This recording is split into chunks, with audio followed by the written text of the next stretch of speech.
What kind of bike do you need if you want more than a Nukeproof Mega has to offer? Well, I'm sure you're thinking the same as me. What could you want from a bike that is burlier than the 160mm, 170mm Mega?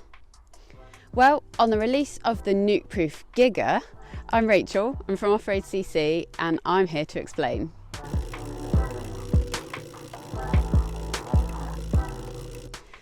Let's get straight to the point and explain all about the new Giga Super Enduro bike from Nukeproof. We'll do this in just 4 key points. And if you're keen to see this bike in full review, then check out our YouTube channel and subscribe. And when you subscribe, if you turn your notifications on, then you'll get told when we publish the review of this and other bikes. So to start off at number 1, let's talk about travel. The new Giga is uprated in terms of travel. So Nukeproof are calling it a super enduro bike, and that should give you some idea that this was going to be a long travel bike. Sitting on that fence between enduro bike and a downhill bike, the super enduro, the Giga, is 180mm front and back for the 27.5 inch version, or 170mm rear and 180mm front for the 29er wheel size. Talk of downhill bikes is pretty relevant too, as I'm sure it won't escape your notice that this bike looks very much like Nukeproof's downhill bike, the Descent. Nukeproof said that they really liked the way the Descent rode, so even in the early stages of that bike's own development, they rode it and started work on the very similar Giga. They started off with that similar platform and then ended up with this enduro bike. Changes that they made are things like geometry, so including seat tube angle to make the bike pedal better, and things like standards too. So this bike doesn't have Super Boost, so Super Boost rear end like its downhill brother the Descent, it's just got regular boost. Nukeproof said that they also shed some weight, and you'll probably be pleased to hear that it has room for a water bottle inside the main triangle. Second on the list to talk about is the suspension platform. Borrowed directly from the Descent, the Giga gets the same linkage-driven single pivot design, and also it gets a flip chip to alter the suspension progressivity. So the Mega gets a horse link design, while the Giga is a little simpler with that single pivot design. Nukeproof says that the platform means that the Giga has a soft and supple beginning at the start of the travel, and then it also has a really good mid-stroke support, which should be better for cornering and pumping. There's that flip chip that the Mega didn't get, but the Descent does, although that is able to be altered in 4 different ways. It doesn't quite work the way that you think it might. So geometry remains unchanged, however you flip that chip. Rather, the suspension linkage is adjustable between 2 settings, so either more or less progressive. The more progressive setting for this bike, the Giga, looks like its main intention is to add progression to your setup, so if you're using a coil shock. So that's a bit like adding volume reducers to an air shock to achieve the same result. The third thing that adds more to the Giga is in terms of its geometry. So there's more head angle, there's more wheelbase, and that's comparative to the enduro bike, the Mega. The Giga gets a slack 63.5 degree head angle, so that's half a degree slacker than Mega, and it's half a degree steeper than the downhill bike, the Descent.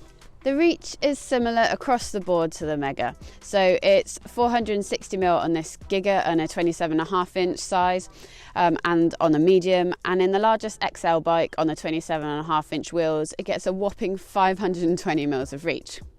So for the 29ers, that's 455mm reach on a medium, with the XXL getting 515mm reach, so just 5mm shorter across the board there.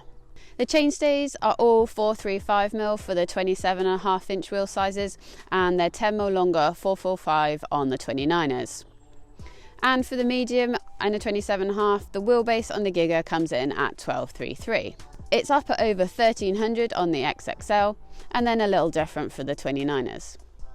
Seat tube lengths are nice and short, as per the Mega, and it also has the altered design of seat tube that the Mega has. So the designers have played around with this to allow maximum insertion of longer dropper posts on all sizes.